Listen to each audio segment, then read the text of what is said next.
தாவேக தலைவர் விஜய்க்கு வந்து வெளிநாட்டிலிருந்து பணம் வருங்கிற மாதிரி ஆரோக்கிய சங்கங்கள்லாம் வந்து வலைத்தளத்தில் அப்படின்னு யார் சொன்னாங்கன்னா அப்படின்னு தகவல் வந்து. ஆனால் எனக்கு தெரியலிங்கன்னா அவங்கவுங்க கட்சி அவங்கவுங்க நடத்துகிறாங்க. இது எங்கே பண்ண வருது எங்கே பண்ணா எப்படின்னு நான் சொல்ல முடியும்.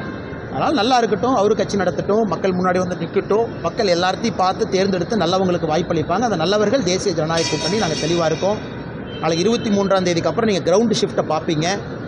நம்முடைய தேசிய ஜனநாயக கூட்டணிக்கு எந்த அளவுக்கு மக்களுடைய ஆதரவு நம்ம நாளையிலிருந்து பார்க்க போகிறோம். ஆனால் யார் வருவாங்க வரமாட்டாங்க அதுக்குள்ளே நான் போக விரும்பலைங்கன்னா, நான் ஏற்கனவே நான் சொன்னேன், விஜய் அவர்கள் இன்றைக்கி அவர் ஒரு தனி இலக்கணத்தில் போயிட்டுருக்கிறாங்க, அவர் ஒரு தனி பாலிசி வச்சுருக்கிறாங்க, அது அவருடைய விருப்பம். தமிழ்நாட்டில் இன்றைக்கி மக்களுடைய மனநிலை வந்து திராவிட முன்னேற்ற கழகத்தை அகற்ற வேண்டும் நினைக்கிறாங்க. இப்போ எதிரெதிர் மனநிலையில் இருக்கக்கூடிய டிடிவி அண்ணா வந்திருக்கார் பெரிய மனதோடு. காரணம் என்ன? அவருக்கு எவ்வளோ கஷ்டமாக இருக்கும். பத்திரிகை நண்பர்கள்லாம் அதுக்கு போட்டுறீங்க. அவர் முதல்ல பேசின ஆடியோ வீடியோ போட்டு அண்ணா இதுக்கு என்ன பதில், அண்ணா இதுக்கு என்ன பதில், இதுக்கு என்ன பதில், அதையெல்லாம் தாண்டி டிடிவி வந்திருக்காருன்னா பெரிய ஒரு விஷயத்தை பார்க்குறாரு. திமுகவை அகற்ற வேண்டும், அது முதல் இலக்கு அப்படின்னு. அதனால் நாங்கள் எல்லோரையும் வரவேற்கின்றோம்.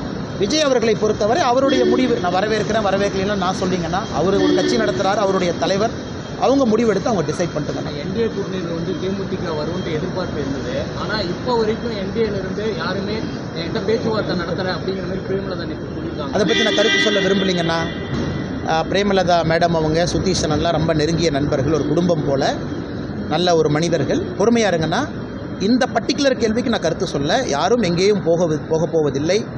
அவர்களும் திராவிட முன்னேற்ற கழகத்துக்கு எதிரான ஒரு நேர் மனநிலையில் இருக்கிறாங்க. 2014 தேசிய ஜனநாயக கூட்டணி அமைந்ததற்கு முக்கிய காரணமே கேப்டன் தான். அதை யாரும் மறுக்க முடியாது.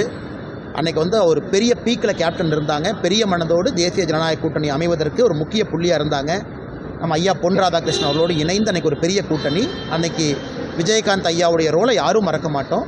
அதனால்தான் பிரதமர் அவர்கள் நம்முடைய ஆட்சி அவருக்கு பத்மஸ்ரீ விருது கொடுத்து பெரிய அலங்காரம் நம்முடைய கேப்டன் ஐயாவுக்கு பண்ணியிருக்கிறாங்க. அதனால் யாரும் எங்கேயும் போவதில்லை. எல்லாருக்கும் அந்த நேரம் கொடுங்க, காலம் கொடுங்க. எல்லோரும் முடிவெடுப்பதற்கு ப்ரெஷர் பண்ணாமல் விடுவோம். எல்லோரும் நல்ல முடிவெடுப்பாங்க.